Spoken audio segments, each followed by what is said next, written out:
ఈ వీడియోలో హిందీలో ఆదత్ అంటే ఏంటి అండ్ ఈ వర్డ్ని మరొక వర్డ్తో కలిపి ఎలా ఉపయోగించవచ్చు అండ్ ఈ వర్డ్ని ఉపయోగిస్తూ సెంటెన్సెస్ ఎలా ఫామ్ చేయొచ్చో తెలుసుకుందాం. ఫస్ట్ వన్, హిందీలో ఆదత్ అంటే అలవాటు అనే అర్థం వస్తుంది.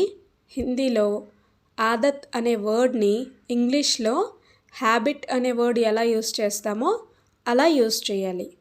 ఆదతే అంటే అలవాట్లు, అచ్చి ఆదతే అంటే మంచి అలవాట్లు అని అర్థం వస్తుంది. నెక్స్ట్ వన్, బూరీ ఆదతే అంటే చెడ్డ అలవాట్లు అని అర్థం వస్తుంది. ఇప్పుడు ఆదత్ అనే వర్డ్ యూస్ చేస్తూ కొన్ని సెంటెన్సెస్ ఎగ్జాంపుల్స్ చూద్దాం.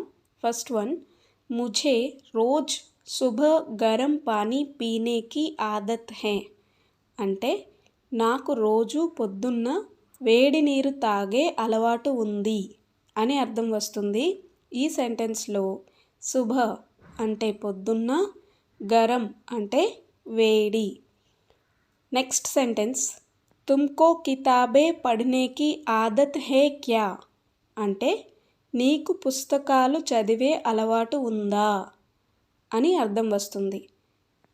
ఈ సెంటెన్స్లో కితాబే అంటే పుస్తకాలు, పుస్తకం అని చెప్పాల్సి వచ్చినప్పుడు కితాబ్ అని చెప్పాలి.